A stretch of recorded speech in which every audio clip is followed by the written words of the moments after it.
अपने राज्याभिषेक के 8 वर्ष बाद कलिंग युद्ध लड़ा और गिरनार के 8वें शिला अभिलेख के अनुसार वो 10वें वर्ष संघ में शामिल हो गए। यह युद्ध 262-261 ईसा पूर्व में लड़ा गया। इसमें सम्राट अशोक विजयी हुए थे। सम्राट अशोक द्वारा आरंभित कलिंग युद्ध में लाखों सैनिक कलिंग सैनिकों की मौत हो गई, जिससे सम्राट अशोक को अत्यधिक पछतावा हुआ और वो प्रायश्चित करने में प्रयत्न में लगे रहे। सम्राट अशोक हा हा हा हा हा हा हा हा,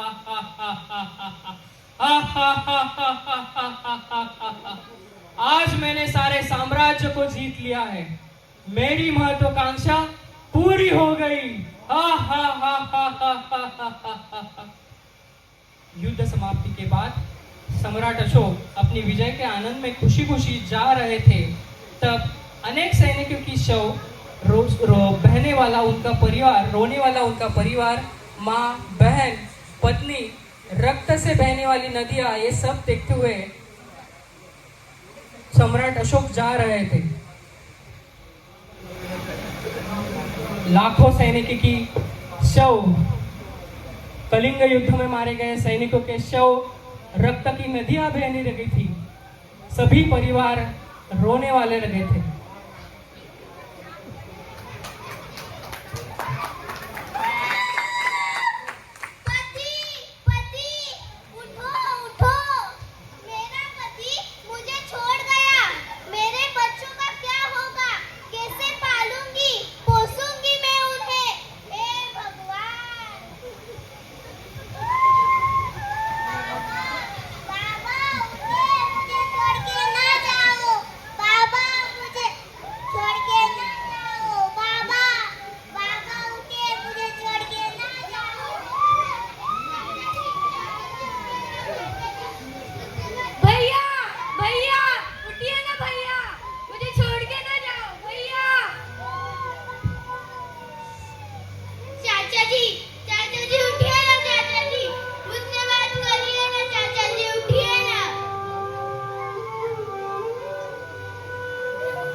रक्त से लथपथ पड़े लोग देखकर सम्राट अस्वस्थ हो गए। रक्त के पाट उन्हें देख वो और दुखी हो गए। दुखी होकर राज दरबार आना, अस्वस्थ होना, उठना, बैठना, यहाँ वहां जाना, वही आवाजें और रोने की, कोसने की, माओ बहनों की रोने की, कोसने की आवाजें सम्राट को सुनाई देने लगी। महाराज की जय हो, महाराज की जय हो, महाराज भोजन कीजिए महाराज।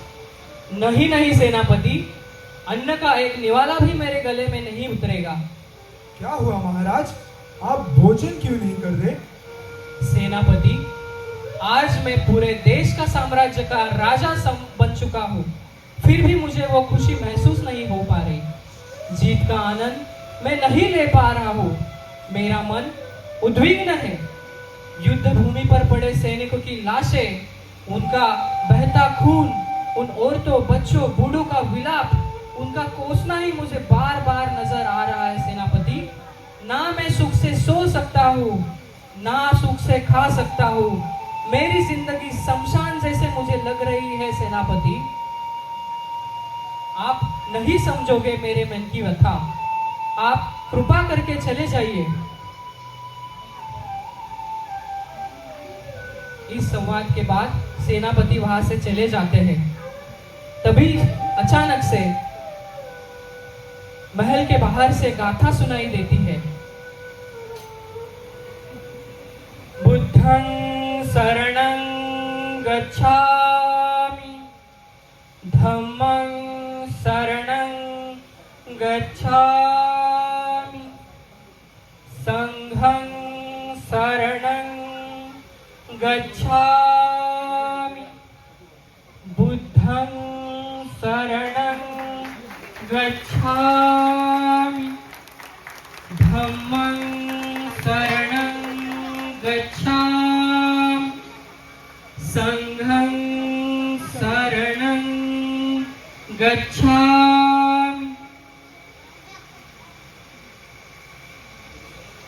ये गाथा पठन ये गाथा अचानक से महल के बाहर से गाथा सुनाई देती है। सम्राट अचंभित होकर उस गाथा और झांकते हैं। सम्राट अशोक, सेनापति जी महाराज। ये गाथा पठन कौन कर रहा है? ये गाथा सुन के मुझे इतनी शांति महसूस हो रही है।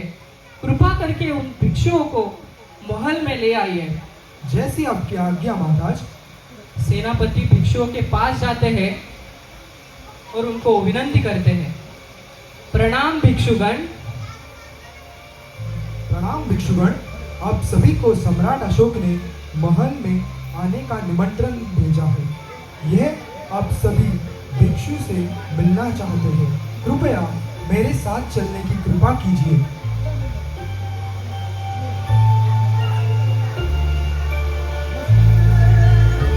बुद्धं शरणं गच्छामि, धम्मं शरणं गच्छामि, संघं शरणं गच्छामि। प्रणाम भिक्षुगण, आसनस्थ होइए। पूज्यमान, आप कौन हैं? मैं एक बौद्ध भिक्षु हूँ। मनुष्य मात्रा के जीवन में सुख, कल्याण, मंगल की कामनाएं करने वाला मैं एक बौद्ध धर्म का अनुयायी हूँ। क्या आप अपना पूर्व नाम बताने की कृपा करेंगे? माँ मुझे निग्रोध कुमार के नाम से बुलाती थी। अरे, ये तो मेरे भाई के पुत्र का भी नाम था। हाँ सम्राट, मैं वही हूँ। तो है भिक्षु, आप हमसे तो बहुत घृणा करते होंगे। साम्राज्यवादी शासक बनने के लिए निस्संदेह हमने तलवार का साथ लिया है। ना अपनों का सोचा, ना सैनिकों का सोचा। मैंने इसी हाथों से तुम्हारे पिता की हत्या की है। नहीं राजन, मैं किसी से घृणा नहीं करता। अपने पिता के हत्यारों से भी नहीं। मैं लोभ, मोह, माया, राग, द्वेष से दूर हो गया हूँ। मनुष्य मात्रा के प्रति प्रेम और अहिंसा, यही मेरा धम्म है।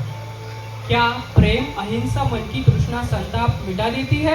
राजन, अहिंसा संताप को छू भी नहीं सकती। भंते, मैं दुखी अशांत हूँ।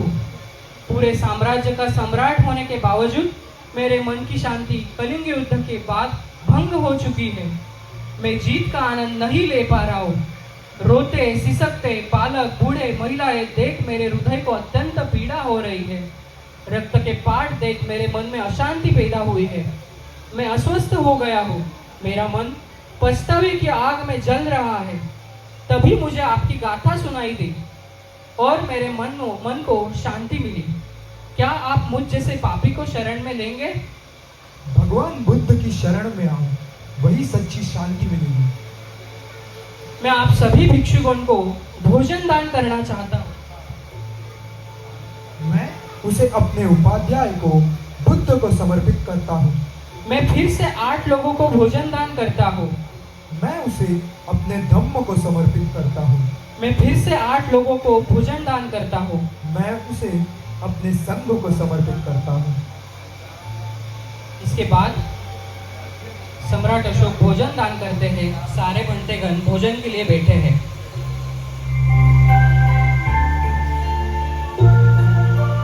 तभी एक भिक्षु सम्राट से कहता है, हे राजन, आपको अगर हमारे बौद्ध धर्म की दीक्षा ग्रहण करनी है तो आपको पहले हमारे भिक्षु निग्रोध से याचना करनी पड़ेगी।